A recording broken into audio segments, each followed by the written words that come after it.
رحم اللہ من قرأ الفاتحہ۔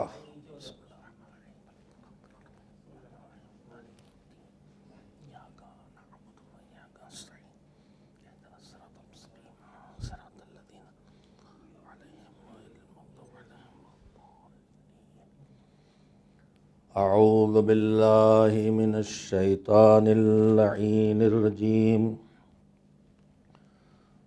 بسم اللہ الرحمن الرحیم۔ الحمد للہ رب العالمین والعاقبۃ للمتقین والجنۃ للمؤمنین والنار للملحدین، والصلاة والسلام على سید الانبیاء والمرسلین، سیدنا و نبینا و شفیعنا ابی القاسم محمد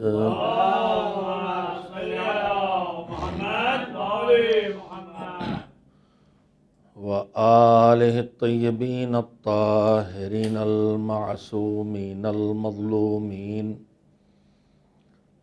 واللعنۃ الدائمۃ الباقیۃ علی اعدائہم اجمعین من الآن الی یوم الدین۔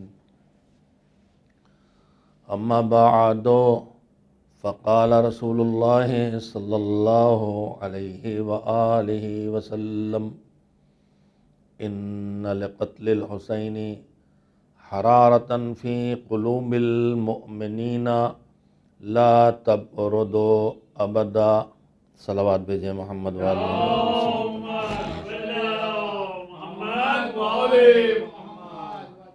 سرور کائنات سید الکونین خاتم المرسلین حضرت محمد مصطفیٰ صلی اللہ علیہ وآلہ وسلم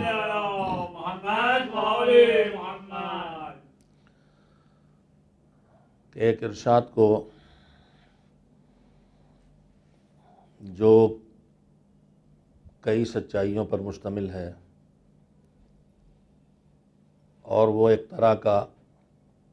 طرح کی خبر ہونے کے ساتھ ساتھ الہی وعدہ بھی ہے کہ حسین کی شہادت اور قتل سے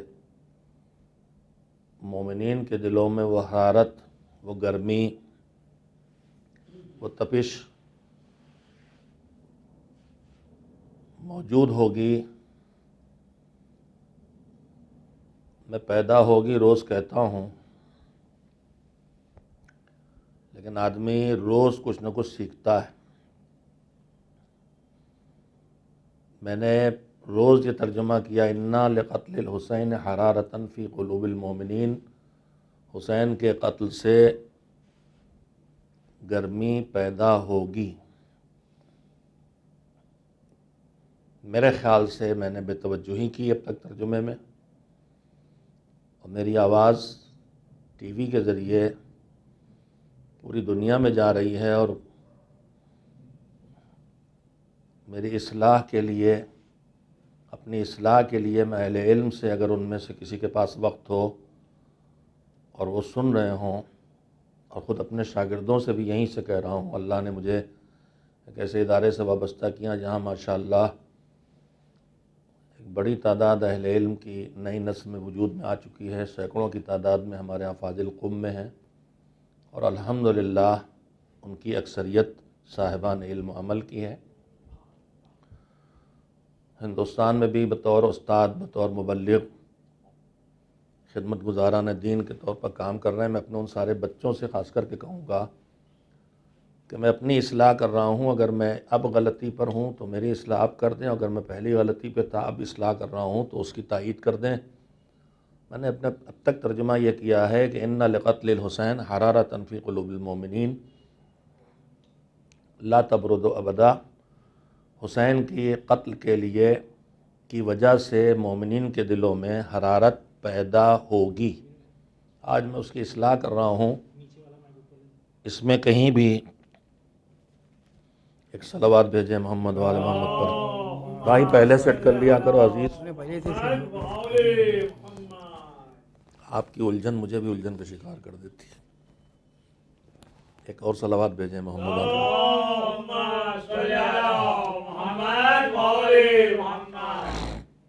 ایک اور صلوات بھیجیں محمد وال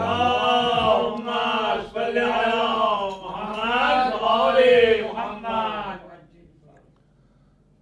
اس میں پیدا ہوگی یا نہیں مستقبل میں اس حرارت کے پیدا ہونے کی خبر نہیں ہے.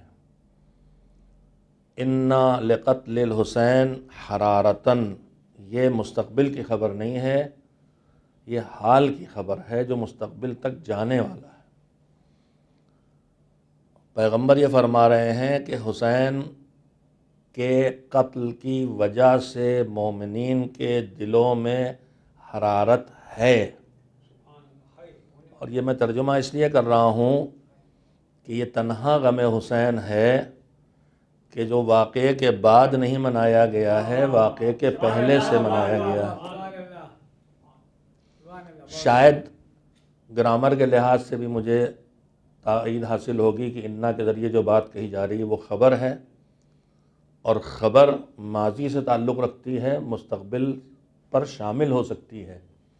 خبر ہمیشہ اس واقعے کی ہوتی ہے جو گزر چکا ہو، یعنی جو ماضی ہو چکا ہو. تو حسین شہید نہیں ہوئے ہیں، وہ مستقبل ہے، مگر حسین کی قتل کے مسئلے سے دلوں کی گرمی تو پہلے سے موجود ہے. آدم کے دور سے غم حسین منایا جا رہا ہے. اب اس کے بعد پیغمبر خبر دے رہے ہیں کہ لا تبردو ابدا، یہ کبھی ٹھنڈی نہیں ہوگی. ماضی میں بھی غم حسین منایا گیا ہے پیغمبر کی زبان سے، حال میں بھی منایا جا رہا ہے، گرمی اس کی موجود ہے، اور مستقبل میں بھی یہ غم رہے گا. میں نے اس سال آپ حضرات کی خدمت میں گفتگو کو عنوان رکھا ہے کربلا کیا سکھاتی ہے، اور اس سلسلے کے دو پہلو میں روز آپ کی خدمت میں رکھتا ہوں. ایک یہ کہ اللہ نے اس کربلا کو، پورے واقعہ کربلا کو، حادثہ کربلا کو تربیت انسانی کے لیے اس کی مشیت تھی، اس کے وقوع کی مشیت قیامت تک دین کی بقا، دین کی حفاظت اور دین کی زندگی کے لیے تھی. اس کی مشیت سے یہ واقعہ وجود میں آیا.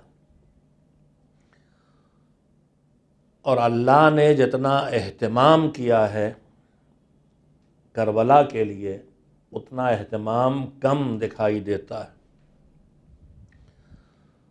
کربلا عزائے حسین، کربلا ماتم، کربلا مجلس، کربلا گریہ، کربلا زیارت، کربلا تبرک، کربلا جلوس، ان سب سے زندہ ہوتی ہے، اور کربلا سے دین زندہ ہوتا ہے. اہتمام عزائے حسین پر میں روز آپ کی خدمت میں کچھ باتیں عرض کر کے پھر یہ کہتا ہوں کہ جس کے لیے اللہ نے اہتمام کیا ہے اس کا ہدف نہ بھولیں ہم.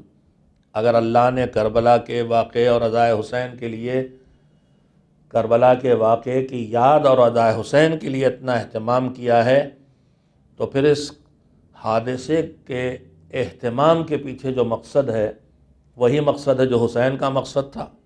وہ مقصد تھا امت میں بگاڑ کو ٹھیک کرنا، وہ مقصد تھا نیکیوں کو معاشرے میں پھیلانا، وہ مقصد تھا سوسائٹی سے برائیاں کرنے والوں کو ان کے گناہوں سے طاقت لگا کے صحیح روکنا، وہ مقصد تھا ان کے پوتے جعفر صادق علیہ السلام کی زبان میں لِيَنْقِذْهُمْ مِنَ الْجِهَالَةِ وَمِنْ الضَّلَالَةِ وَمِنْ حَيْرَةِ الضَّلَالَةِ. حسین کی قربانی کا مقصد ان کے پوتے بیان کر رہے ہیں، جو امام وقت ہیں، جو وقت کے حسین ہیں، جو وقت کے محمد ہیں، کہ اے میرے جد، اے میرے حسین، اے میرے مولا. اللہ سے کہہ رہے ہیں کہ پروردگار میں گواہی دیتا ہوں وَبَذَلَ مُحْجَتَهُ فِيك، کہ حسین نے اپنی جان تیری راہ میں دی، تیری راہ میں دی۔ کیوں گا جان دی؟ صرف اس لیے نہیں کہ اس پر گریہ کیا جائے۔ حسین نے جان اس لیے نہیں دی کہ بس رو کے مطمئن ہو لیا جائے۔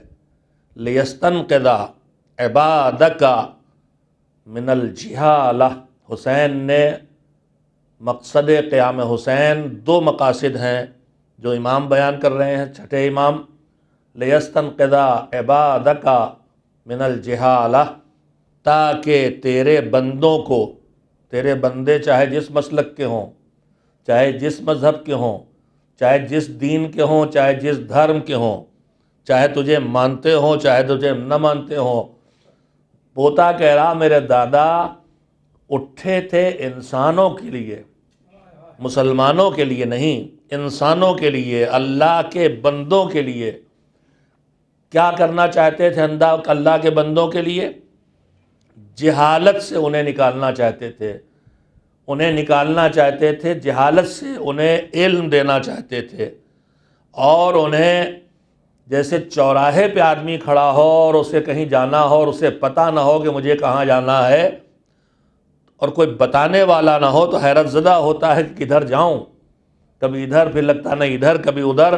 ویسے ہی انسانیت جب صحیح نجات کے راستے کو کھو بیٹھے اور بہت سے راستے دکھائی دے رہے ہوں کہ ہر ایک کہہ رہا ہو ہم لے جا رہے ہیں تمہیں کامیاب کرنے کے لیے، تو اب حیرت زدہ ہوگا کہ کیا کریں، کس پہ بیٹھیں۔ جیسے اکثر ہم اسٹیشن پہ اترتے ہیں تو آٹو والے اور اس طرح کے لوگ جان نوچنے لگتے ہیں، آئیے ہم پہنچائیں یہ پہنچائیں، تو آدمی بھونچک ہو جاتا ہے کہ کیا کرے، کس کو انتخاب کرے، اس میں سے کون ایماندار ہے، کون دھوکہ دے رہا ہے، کون لوٹنے کے لیے لے جا رہا ہے، کون واقعاً ٹیکسی ڈرائیور ہے، میں مسافر رہتا ہوں، یہ سب بھگتتا رہتا ہوں۔ تو میرے عزیزوں ویسے ہی دھرم کے، مذہب کے، مذاہب کے چوراہے پہ آدمی کھڑا، ہر راستہ کہہ رہا ہم نجات دلائیں گے، ہم کامیاب کریں گے، ہم اچھا انسان بنائیں گے، ہم تمہیں فرشتہ بنا دیں گے، فرشتوں سے اونچا بنا دیں گے۔ اب یہاں پہ حیرت زدہ کھڑا ہے آدمی کہ کدھر جاؤں، تو حسین کیوں نکلے تھے؟ کہا یہ حیرت کے چوراہے پر، گمراہی کے چوراہے پر جب حیرت زدہ انسان کھڑا ہوا تو حسین ہدایت کی شمع لے کے نکلے کہ اس روشنی میں چلتے چلے آؤ، ہم تمہیں نجات کی منزل تک پہنچا دیں گے۔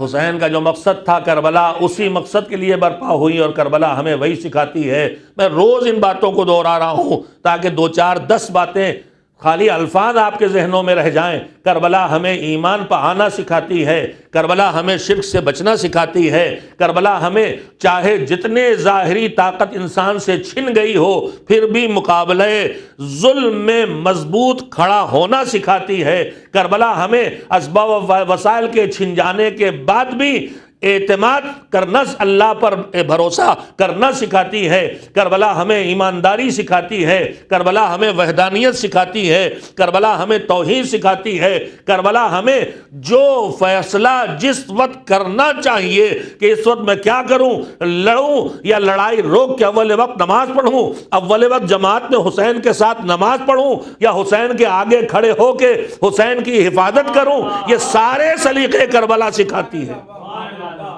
جو سلیقے ہمارے پاس کم ہیں، کربلا میں دیکھ لیجئے جنگ ہو رہی ہے، اسی وقت نماز کی فرمائش کر کے بتا دیا کہ نماز زندگی کی اس اہم ترین ڈیوٹی کا نام ہے جو میدان جنگ میں بھی، کربلا کی جنگ میں بھی اس کو انجام دیا جائے گا، اور وہ بھی اول وقت انجام دیا جائے گا۔ کربلا اپنے ظاہروں کو سکھاتی ہے کہ جب ہم جنگ روک کے نماز قائم کر سکتے ہیں تو تم ہمارے نام پر نکلے ہوئے جلوس کو روک کے اول وقت نماز کیوں قائم نہیں کرتے، تاکہ دنیا کو پتا چلے کہ نماز بچانے والے یہ ہیں، نماز کو زندگی دینے والے یہ ہیں۔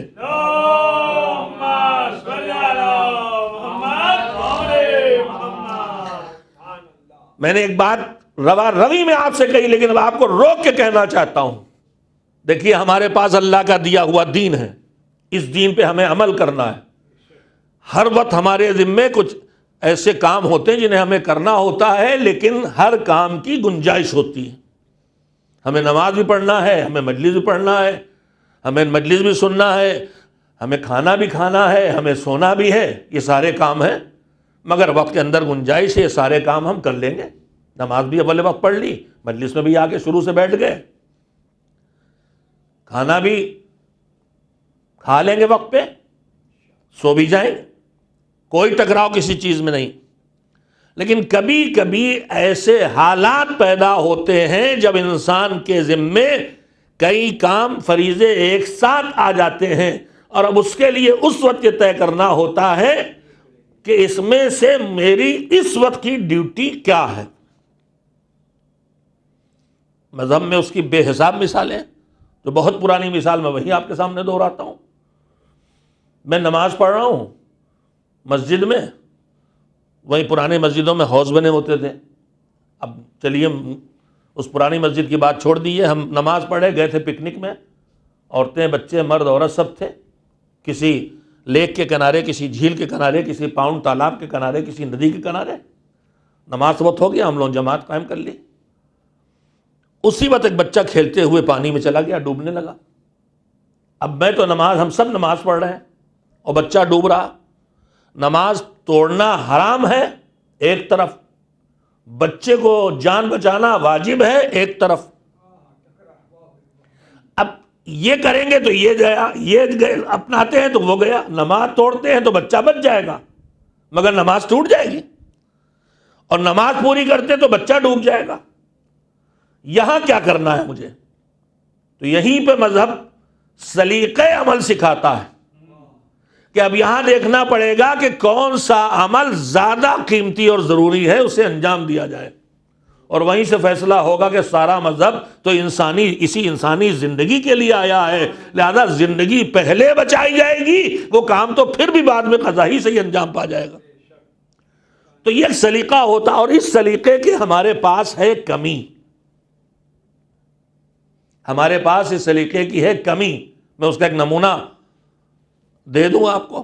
واجب نماز، جب ہم نماز روزانہ کی 5 وقتہ نماز پڑھنے کھڑے ہوتے ہیں تو نماز کے اور تمام اعمال خیر میں 2 حصے ہیں، کچھ اس کے واجب حصے ہیں اور کچھ اس کے مستحبات اور آداب ہیں۔ نماز کا واجب حصہ بہت چھوٹا ہے، ایک تکبیر پوری نماز میں واجب، اس کے علاوہ کچھ نہیں۔ نماز میں سجدے میں، رکوع میں بس ایک ذکر واجب ہے، سبحان ربی العظیم و بحمدہ، ایک بار واجب ہے، یا 3 بار سبحان اللہ سبحان اللہ سبحان اللہ کہہ لینا۔ اس کے علاوہ جو کچھ ہم پڑھ رہے ہیں سب مستحب ہے۔ ایسی سجدے میں جتنی تکبیریں جہاں جہاں کہہ رہے ہیں کوئی واجب نہیں ہے، جتنے ذکر ہم پوری نماز میں کر رہے ہیں صرف ذکر رکوع، ذکر سجدہ اور تشہد کے علاوہ سمع اللہ بقول اللہ سب مستحبات ہیں۔ تو نماز کا بڑا حصہ مستحبات پہ ہے۔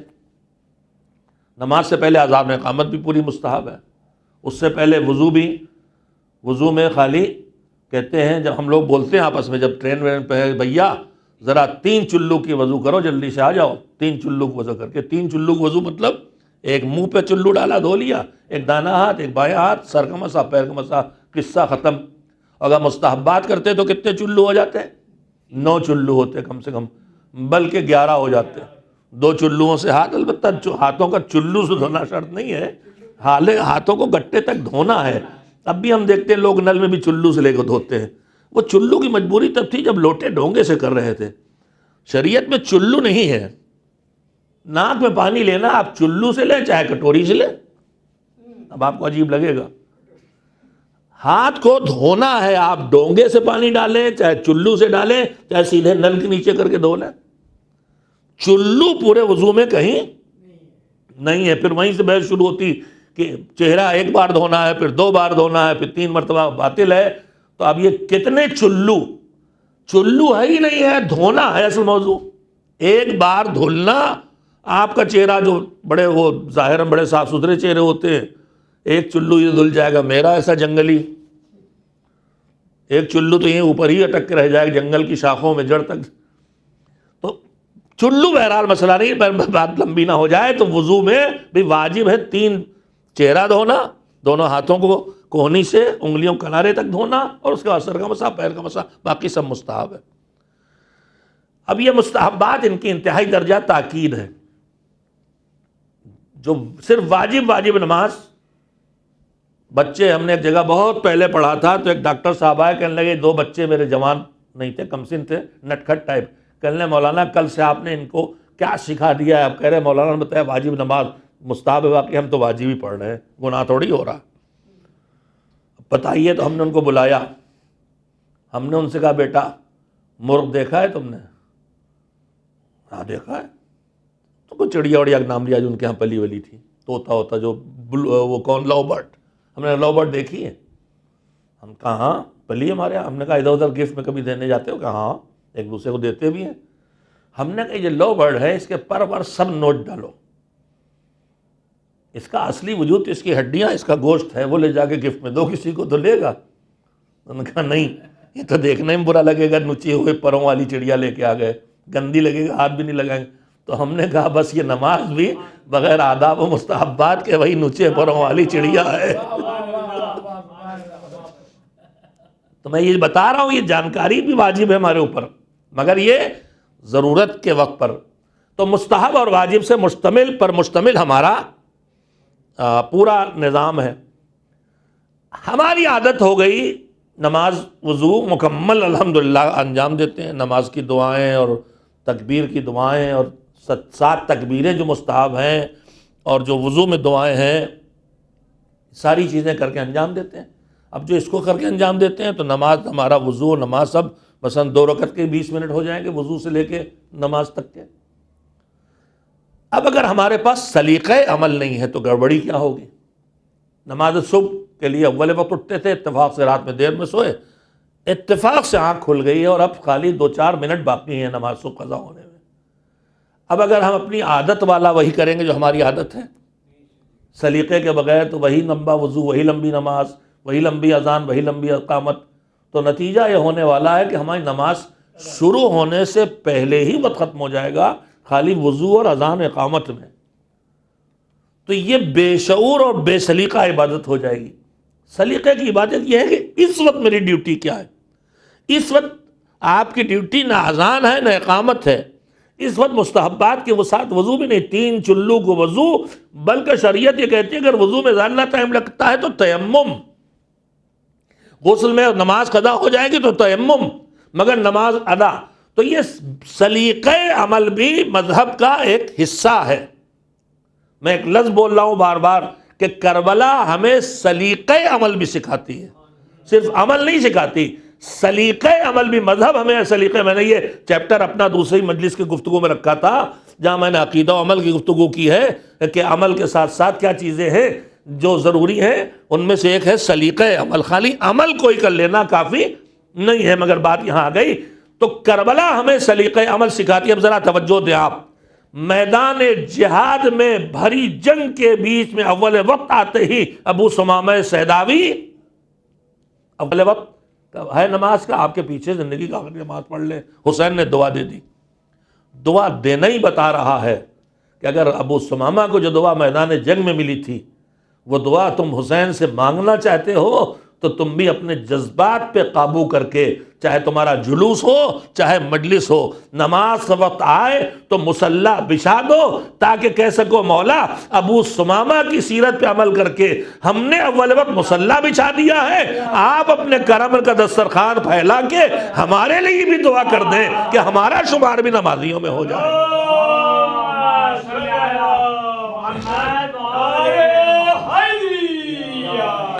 میں یہیں پر بات آ گئی کہنے کی، انشاءاللہ دلوں میں جگہ بنانے کی، تو میں یہ کہنا چاہوں گا، میں نے کہا تھا کہ نعمت کیوں چھنتی ہے جب آدمی نعمت کی ناقدری اور اس کا بیجا استعمال کرتا ہے۔ انہی دونوں مجلسوں میں بات کر رہا ہوں اور اسلام مقصد ہے، لہذا جہاں جو بات آ جاتی ہے وہ وہاں پہ کہہ دیتا ہوں۔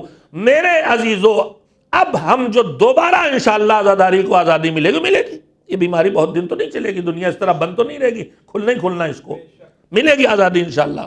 مگر جب یہ آزادی ملے گی تو ہم نظر ثانی کریں اپنے ماضی پر پورا کہ اب تک کیا کرتے آئے تھے، خدا نہ کرے اس میں کچھ ایسا تو نہیں تھا جو ہماری طرف سے آزادی کی نعمت کا بیجا استعمال تھا، تو اس سے ہم اپنے آپ کو یا جو اور بہتر کر سکتے ہیں وہ اور بہتر کر لیں۔ میں اس سلسلے میں تمام انجمنوں سے، تمام اداروں سے، تمام امام بارگاہوں سے، تمام میزبانوں سے 2-3 باتیں کہنے کی جرأت منبر پہ کر رہا ہوں، اس امید کے ساتھ کہ اگر سچ اور حق عرض کر رہا ہوں اور مزاج مذہب کے تقاضوں کو آپ کی خدمت میں دوہرا رہا ہوں تو یہ وہی کام ہے جو قرآن نے ہم سب کے ذمے رکھا ہے۔ وَذَكِّرْ فَإِنَّ الذِّكْرَىٰ تَنفَعُ الْمُؤْمِنِينَ، اگر مومنین متوجہ نہ ہو تو انہیں متوجہ تو کرو۔ ہم نے انہیں نہیں بتایا تو انہوں نے توجہ نہیں دی۔ اب جو ہم جلوس نکالیں اور پوری دنیا میں یہ دیکھنے کو مل رہا ہے، اس میں چند چیزوں کو پھر سے توجہ دے کے کریں۔ ان میں سے ایک چیز جو ہمارے ساتھ مذہب کی بدنامی کا سبب بنا ہوا، ایک زمانے میں حج میں بھی یہ بدنامی آئی تھی۔ حج میں چونکہ امام جماعت وہ ہوتا ہے کہ جو اہل بیت علیہ السلام کا ماننے والا نہیں ہوتا۔ کبھی کبھی تو ایسے ہوتے تھے جن سے کچھ اہل بیت سے دشمنی کی بو بھی آتی تھی، تو پھر محبان اہل بیت ان کے پیچھے راضی نہیں ہوتے تھے نماز پڑھنے پہ، اور نتیجہ یہ ہوتا جب اذان ہو تو ایک بڑی تعداد قوم کی مسجد سے، مسجد الحرام سے نکل کے کمروں کی طرف، ہوٹلوں کی طرف جاتی تھی، ان کے پیچھے نہیں پڑھیں گے۔ ہمارے فقہا اس کو، یہ نماز چھوڑ کے جانا نہیں تھا، یہ ان کے پیچھے ہمارے ہاں شرط ہے کہ عادل بھی ہونا چاہیے اس کو۔ اہل بیت علیہ السلام کی دشمنی اور کینہ اس کے دلوں میں نہیں ہونا چاہیے۔ لیکن کہا جانے لگا کہ یہ قوم نماز نہیں پڑھتی، اس پہ بدنام کیا جانے لگا۔ ان کے پیچھے کھڑے ہونے سے گریز تھا، نماز سے گریز نہیں تھا، اور پوری دنیا دیکھتی ہے کہ وہیں حرم میں نماز پڑھتے ہیں، لیکن بدنام کیا جانے لگا۔ تو ہمارے فقہا نے حکم دیا کہ نہیں، جیسا بھی ہے اتحاد کے لیے، عالم اسلام کے انتشار کو ختم کرنے کے لیے، مذہب کو بدنامی سے بچانے کے لیے لازم ہے کہ تم ان کے پیچھے نماز پڑھو، اور وہی نماز کافی ہے، دہرانے کی ضرورت نہیں ہے۔ میرے عزیزو، اس وقت ہمارا دشمن ہمارے پیچھے لگا ہے عزاداری کو بدنام کرنے کی کوششوں میں، ہم بے توجہی کا شکار ہیں۔ ان میں سے ایک بات یہی کہی جاتی ہے ان کے یہاں نماز کی اہمیت نہیں، نماز نہیں پڑھتے لوگ۔ میں نے چند دنوں پہلے بھی کہا تھا کہ بچپن سے دیکھ رہا ہوں، نہ جانے کیا لاپرواہی آ گئی ہے۔ ہمارے گھروں میں جو خواتین کی مجلس ہوتی ہے وہ عین وقت نماز مغرب ماتم ہونے لگتا ہے، اذان کے وقت۔ میں اپنی بہنوں سے، بیٹیوں سے کہوں گا جمع ہو مگر پہلے نماز پڑھ لو پھر ماتم کرو۔ اسی طرح سے ہمارے جلوس جو نکلتے ہیں، اگر وقت نماز آ جائے تو ہمارا جلوس جاری رہتا ہے۔ پھر وہی بات کہی جاتی ہے کہ یہ تو نماز والے لوگ ہی نہیں ہیں، حالانکہ ہماری مسجدوں میں سال بھر نماز ہوتی ہے، جماعت ہوتی، سب کچھ ہوتا ہے۔ لیکن یہ بات سامنے آتی ہے تو جب مذہب میرے کسی عمل سے بدنام ہونے لگے تو میرے اوپر واجب ہے کہ میں اپنے مذہب کی اس بدنامی کو اپنے عمل سے جو بدنام ہو رہا ہے بچاؤں۔ اور اس کے علاوہ یہ کربلا اسی نماز کے لیے، اسی دین کے لیے، اسی مذہب کے برپا کرنے کے لیے۔ ہم جناب سید الشہداء کی دعا تو یاد رکھتے ہیں، ہمیں ابو ثمامہ صداوی کی فرمائش تو یاد رہتی، پھر ہم اس پہ عمل کیوں نہیں کرتے؟ تو میں گزارش کروں گا، بہت سی دنیا میں اصلاح ہوئی اور اس کے بعد نہ جانے کتنی غلط فہمیاں ہمارے مذہب سے دور ہوئیں، اور کتنے لوگ جو دور چلے گئے تھے ان غلط فہمیوں کی وجہ سے نزدیک آئے، اور پھر وہ اسی لشکر میں شامل ہو گئے جو نماز بھی پڑھ رہا ہے اور عزاداری بھی کر رہا ہے۔ ہم جہاں سارے انتظام کرتے ہیں 2-3 انتظاموں کے بڑھانے کی ضرورت ہے۔ ایک بات جگہوں پہ دیکھنے کو ملتا ہے، کتنا ہی ہمیں گورنمنٹ سے پرمیشن مل جائے ہم کبھی پورا راستہ بند نہ کریں۔ گورنمنٹ سے لاکھ پرمیشن مل جائے، ہماری طرف سے کٹسی ہونا چاہیے، ہماری طرف سے اخلاق ہونا چاہیے جو اسلام نے ہمیں سکھایا ہے کہ آنے جانے والوں کا راستہ مت بند کرو۔ نماز کے احکام میں صاف لکھا ہے کہ وہاں نماز پڑھنا ناجائز ہے جہاں میرے نماز پڑھنے سے آنے جانے کا راستہ رکے۔ تو کیا عزاداری کوئی چھوٹی عبادت ہے نماز سے؟ ہمارا نہ جانے کہاں سے مزاج بن گیا ہے پورے عالم اسلام میں کہ راستے بند کر کے عبادتیں کرتے ہیں۔ مجھے معلوم ہے میری ان باتوں کو نہ جانے کیا کیا رنگ دیا جائے گا، اور نہ جانے کیا کہا جائے گا، ان کو کہاں سے پیسے ملے اور کس پارٹی نے پیسے دیے اور کس حکومت نے پیسے دیے، مگر اللہ میرا شاہد ہے، لہذا میں بدنامیوں سے نہیں ڈرتا، اور وہ انشاءاللہ بدنامیوں سے بچانے والا ہے۔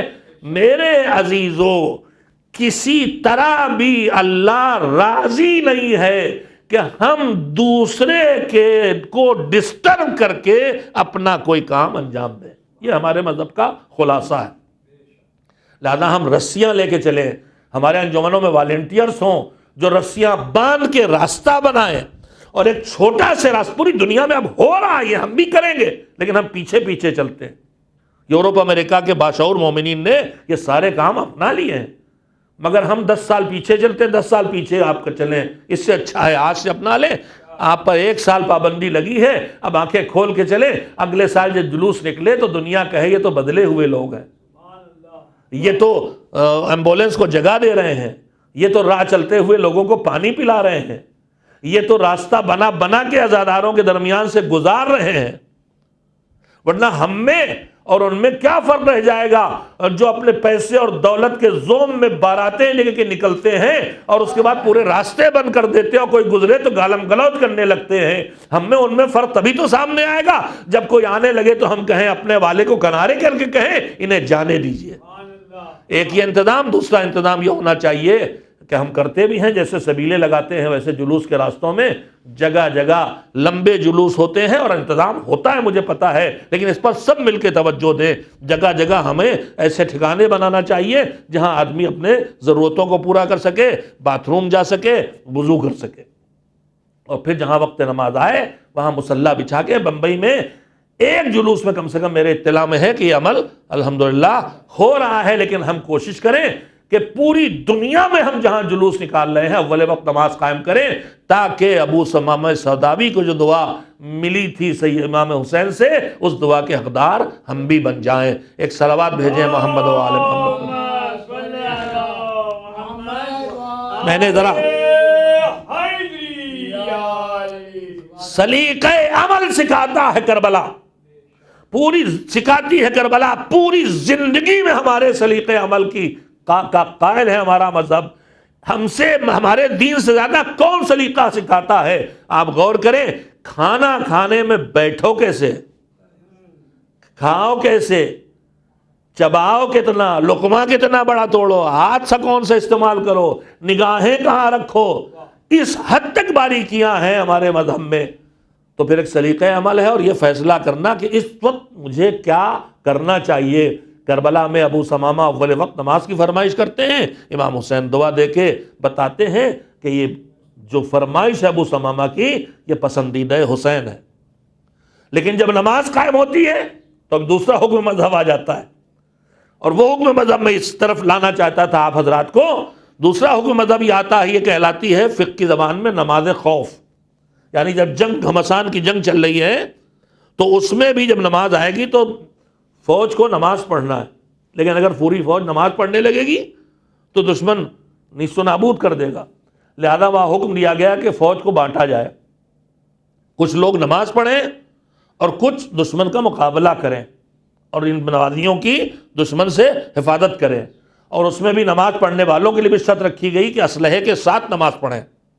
سب شعور ہے، سب شعور کی باتیں، یہ نہیں کہ نماز پڑھنے آئے تو بندوق وہاں رکھ کے چلے آئے، نہیں، آپ کا اسلحہ آپ کے ساتھ رہنا چاہیے۔ یعنی اگر دشمن حملہ کرے گا تو آپ کو نماز توڑ کے اس کا مقابلہ کرنا ہے، اس کا مطلب یہ ہوا، اسلحے کا مطلب تو یہ ہوا نا۔ تو یہ سب وہ ہے سلیقہ عمل اور شعور کہ مجھے اس وقت کیا کرنا ہے۔ لیکن جب نماز قائم ہوئی تو جہاں نمازی پیچھے کھڑے تھے وہیں سعید اور ہلال آگے کھڑے ہو گئے آ کے حسین کے۔ نماز نہیں پڑھی انہوں نے کہا کہ ان کی ڈیوٹی نماز پڑھنا ہے، میری ڈیوٹی جہاد کرتے ہوئے حسین کی حفاظت کرنا ہے۔ اب کون اس میں بحث کرے گا کہ یہ جہاد افضل ہے کہ وہ نماز افضل ہے؟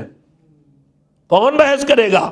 وہ حسین کے پیچھے نماز ہو رہی ہے، یہ حسین کے آگے جہاد ہو رہا ہے۔ ہم میں کسی کی ہمت نہیں کہ کہیں یہ زیادہ اونچا کام ہے کہ وہ زیادہ اونچا کام ہے۔ ہم تو یہی کہیں گے یہ اپنی ڈیوٹی کر رہے ہیں، وہ اپنی ڈیوٹی کر رہے ہیں، یہ بھی میری آنکھ کا تارا، وہ بھی میری آنکھ کا تارا۔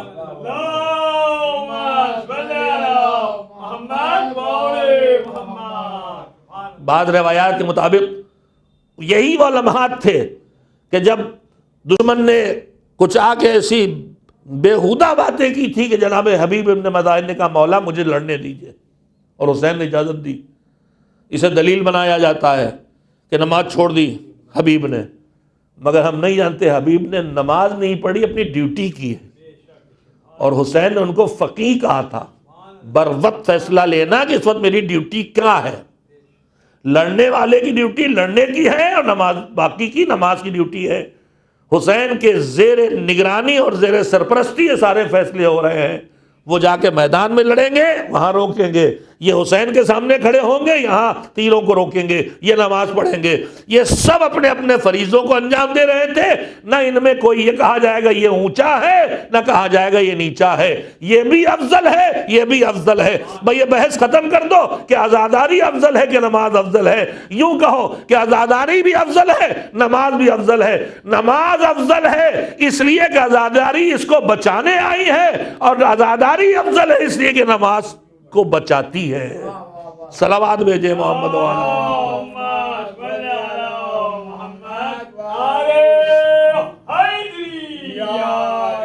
کربلا ہمیں دین سے ایمان سکھاتی ہے، کربلا ہمیں اللہ پہ توکل سکھاتی ہے، کربلا ہمیں جذبہ عمل دیتی ہے، کربلا ہمیں سلیقہ عمل دیتی ہے، کربلا ہمیں شعور عمل دیتی ہے، کربلا ہمیں امانت داری سکھاتی ہے، کربلا ہمیں ایثار سکھاتی ہے، کربلا ہمیں صبر سکھاتی ہے، کربلا ہمیں مصیبتوں کو برداشت کرنا سکھاتی ہے، کربلا ہمیں اللہ کی راہ میں اپنی جان سے زیادہ عزیز اولاد کو بھی دے دینا سکھاتی ہے، کربلا ہمیں وقار کی قربانی دینا سکھاتی ہے، کربلا ہمیں تقوی سکھاتی ہے، کربلا ہمیں خوف خدا سکھاتی ہے۔ میں کلمات روز دہراتا ہوں تاکہ ہمارے ذہنوں میں پڑے رہ جائیں۔ کربلا اتنا کچھ ہم کو سکھاتی ہے، اسی لیے تو پروردگار عالم نے اس کے لیے جو اہتمام کیا عزائے حسین کی بقا کے لیے، وہ اہتمام کسی اور شہادت کے لیے نہیں دکھائی دیتا۔ بس وقت ختم ہو رہا ہے، اہتمام کا ایک چھوٹا سے نمونہ بھی آپ کے سامنے رکھ دوں۔ میں نے اب تک آپ کو جو باتیں سنائی اہتمام الہی کی، ان اہتمامات میں نے سنایا کہ عام طور پر حادثہ ہونے کے بعد غم منایا جاتا ہے، مگر کربلا اس حادثے کا نام ہے جہاں حادثہ ہونے سے پہلے سے اس حادثے کی یاد منائی گئی۔ میں نے آپ کو سنایا کہ عام طور پر ہم خود اپنی ہی زندگی کے غموں کو، اولاد اور ماں باپ کے غم کو بھی بھول جاتے ہیں، اور دادا پردادا کا غم تو کسی کو یاد نہیں رہتا، مگر اللہ نے اس فطرت کو بھی بدلا ہے کہ 14 صدیاں گزر گئیں مگر غم حسین کی حرارت کم نہیں ہوتی۔ میں نے آپ کی خدمت میں عرض کیا کہ عزاداری کا حکم، جتنا اہتمام اللہ کی طرف سے عزاداری کا اور ائمہ طاہرین کا اور معصومین کا سب کا ہوا ہے، حسین کی عزاداری کا ایسا اہتمام کسی کے لیے نہیں ہوا۔ انہی اہتمامات میں سے اللہ نے یاد حسین کو، ہماری عرض کیا کہ یاد حسین کو ہماری زندگی سے جوڑا۔ کہیں کوئی غریب الوطن مرے تو حسین نے کہا مجھے یاد کرو، پیاس لگے پانی پیو تو مجھے یاد کرو۔ ہم کو سکھا دیا گیا کہ جب پانی پیو تو 2 کام کرو، ایک پیاسے حسین پر نزول رحمت کی دعا، اور دوسرے حسین کو پیاسا رکھنے والے، ظلم کرنے والے اور قاتلوں پر اللہ کی لعنت، یعنی اللہ کی رحمتیں ان سے دور تر چلی جائیں اور اللہ کا غضب ان کے شامل حال ہو جائے، اس کی دعا کرو۔ لعنت خالی 2 لفظوں کا دورانہ نہیں، میں بار بار ان لفظوں کی تشریح کرتا ہوں۔ ہمارے ہاں جو بہت لفظ بدنام ہو گئے ہیں ان میں ایک لفظ لعنت بھی ہے۔ لعنت کا مطلب ہے اللہ کے مالک اس پر اپنی رحمت کو اس سے دور کر اور اپنے غضب کا رخ اس کی طرف کر دے۔ صلوات کا الٹا ہے، صلوات کا مطلب ہے اپنی رحمت اس کے اوپر نازل کر دے، لعنت صلوات کا الٹا ہے، سلب رحمت کر دے اور غضب کا رخ اس کی طرف کر دے۔ یہ کوئی گالی نہیں ہے، یہ بھی دعا ہے، مگر دعا وہ ہے جسے بد دعا ہم کہتے ہیں۔ یہ دعا ہی کا ایک حصہ ہے مگر یہ بد دعا ہے۔ ایک صلوات بھیجیں محمد۔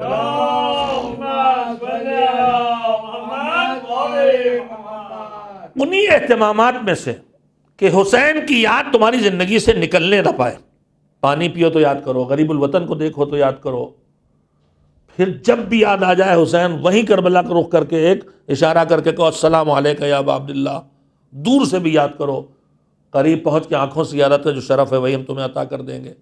اسی میں ایک اہتمام چند منٹ 2-3 منٹ کے اندر آپ کی خدمت میں عرض کروں، وہ اجمالاً کل اس کی تفصیل پیش کروں گا۔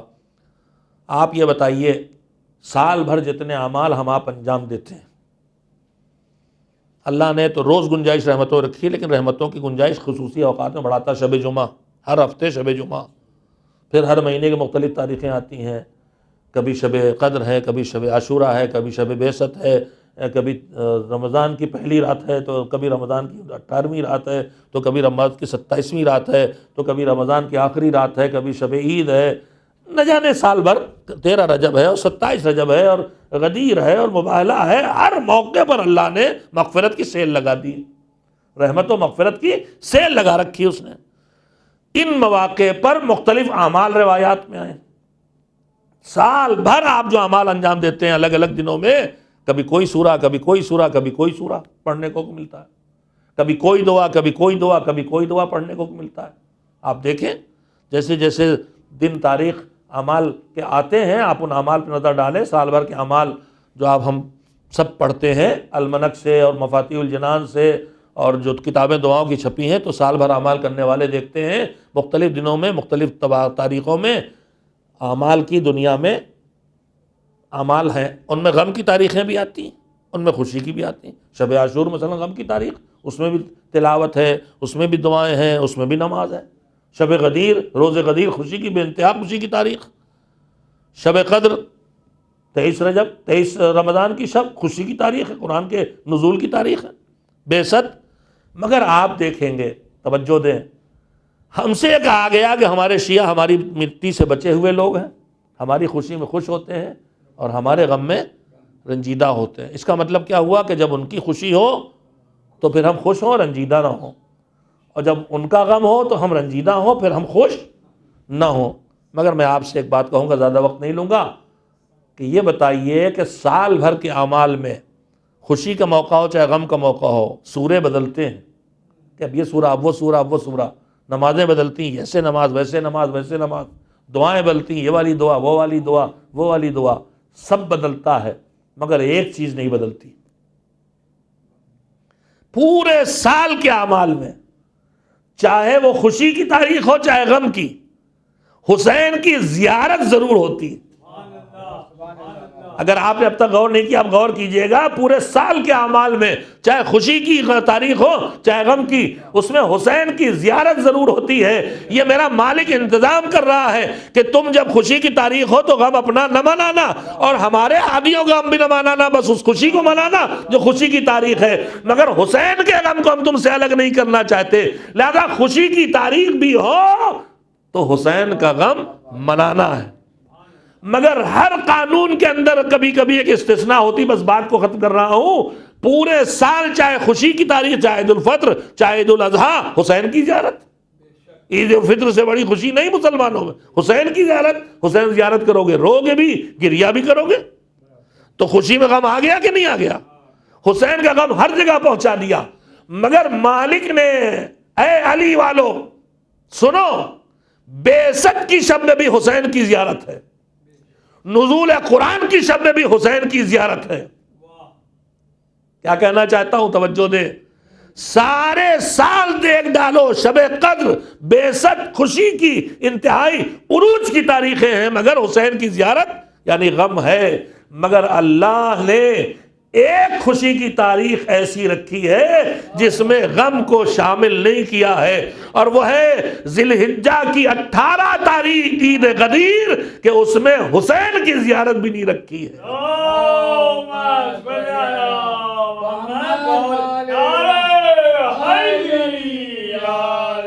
بس عزیزو، حسین کے غم کو اللہ نے ہماری زندگی سے جوڑا ہے، لہذا ہم حسین کا غم اپنی زندگی سے جوڑ کے اپنے کلیجے سے لگائے بیٹھے ہیں۔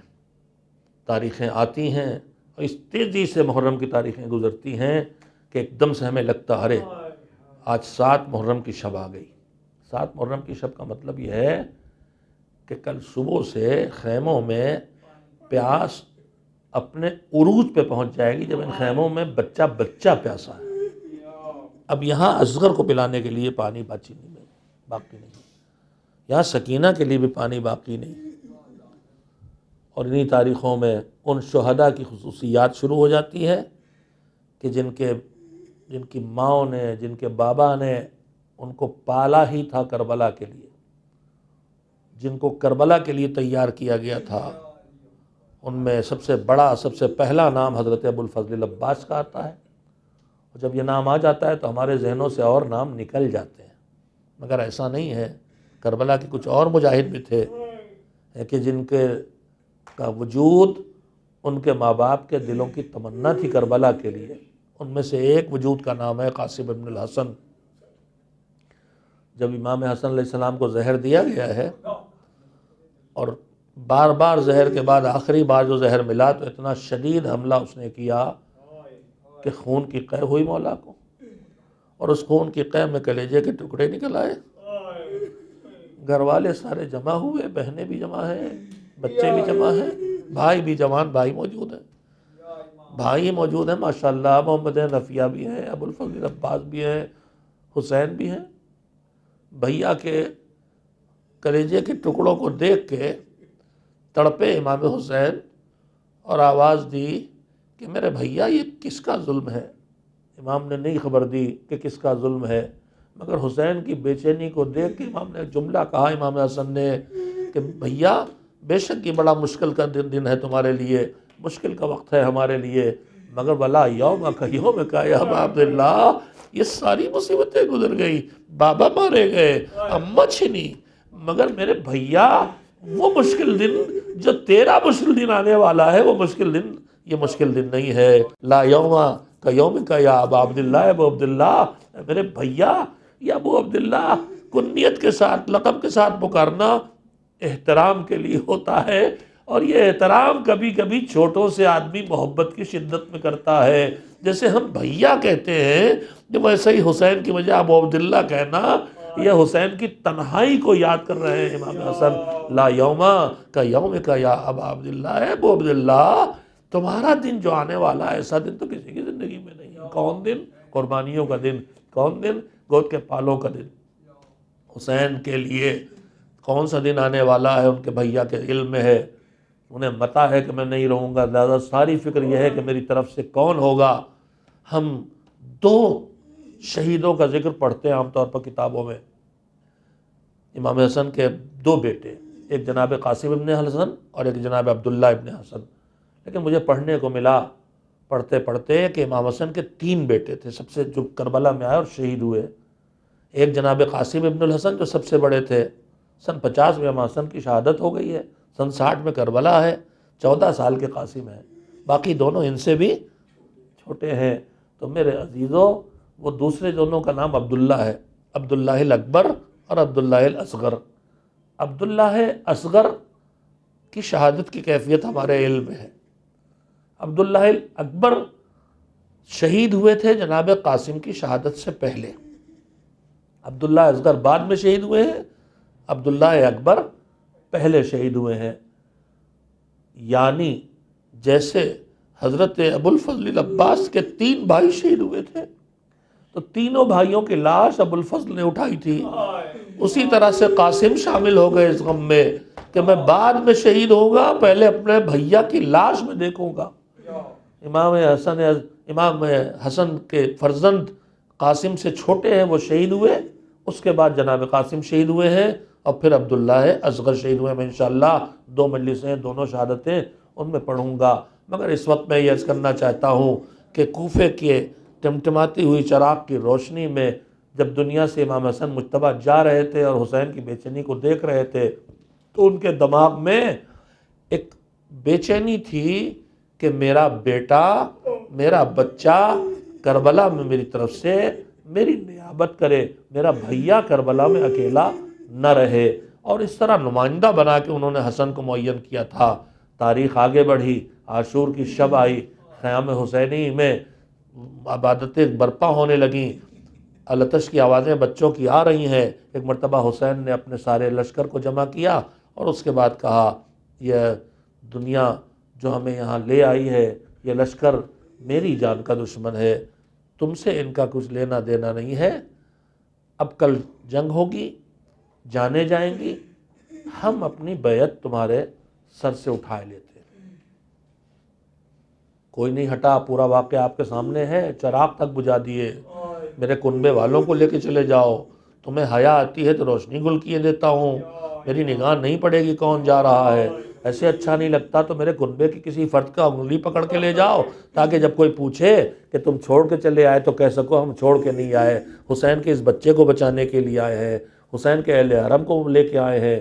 مگر جب کوئی جانے پہ تیار نہ ہوا تو پھر فیصلہ سنا دیا کہ جنگ ہوگی اور شہادتیں ہوں گی، اور اس کے بعد کون کون شہید ہوگا فہرست سنانا شروع کی۔ ایک ایک نام حسین نے سنایا، انصار کے نام آئے، آوان کے نام آئے، اور اس کے بعد بنی ہاشم کے نام آنا شروع ہو گئے۔ عباس شہید ہوں گے، عباس کے بھائی شہید ہوں گے، اور محمد شہید ہوں گے، مسلم کے لال شہید ہوں گے، اکبر شہید ہوں گے، ساری فہرست سناتے رہے۔ مگر بار بار جب نیا نام آنے لگتا ہے تو ایک 13-14 سال کا بچہ نوجوان کھڑا ہے وہیں انتظار میں کہ میرا نام آئے۔ جب دیر تک نام نہ آیا بے چینی بڑھتی رہی، ہر نام پہ دل دھڑکتا ہے، اب کی چچا میرا نام لیں گے، اب کی چچا میرا نام لیں گے۔ مگر جب 18 بنی ہاشم کی فہرست ختم ہونے لگی اور نام نہیں آیا تو ایک مرتبہ حسین کی خاموشی پہ تڑپ کے قاسم نے کہا، چچا آپ نے سارے نام گنا دیے اور شہداء کی فہرست میں میرا نام نہیں ہے، کیا میں بد نصیب ہوں، مجھے شہادت نصیب نہیں ہوگی؟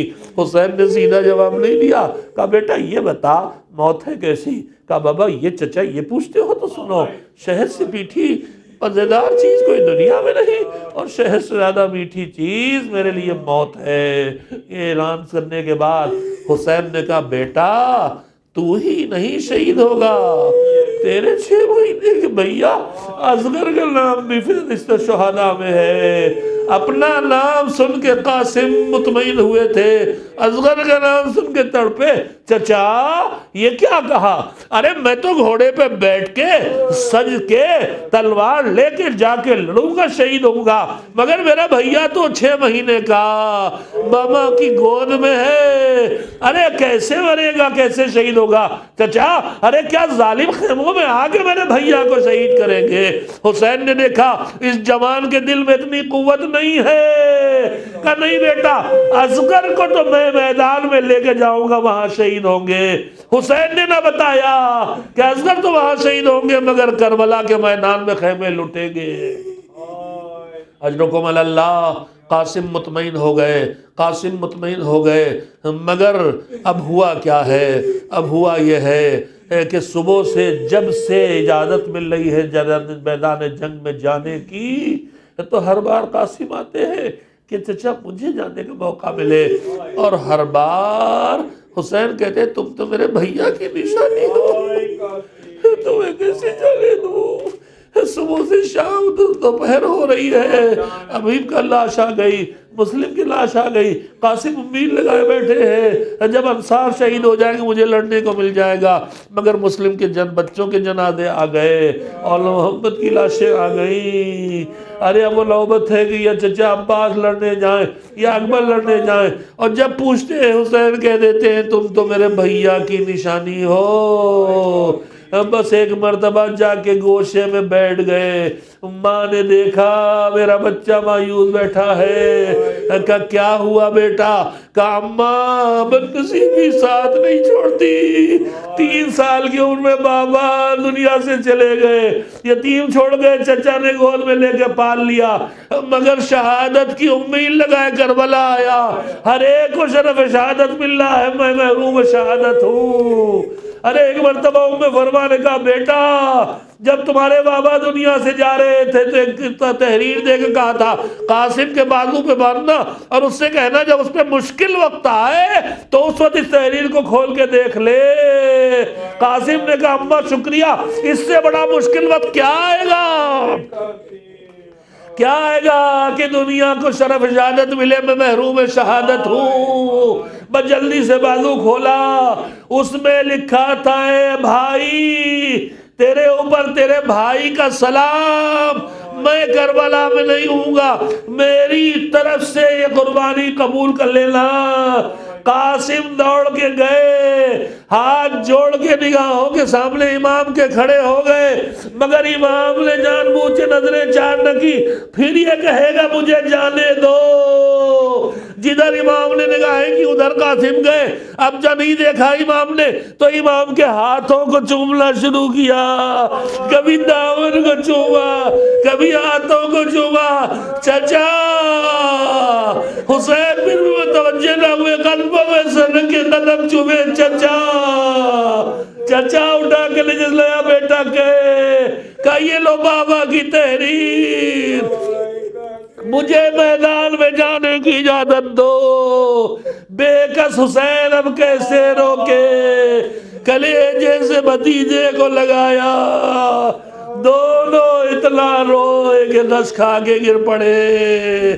زینب آ گئی، حسین کا سر اٹھا کے گود میں رکھا، آنسو گرے۔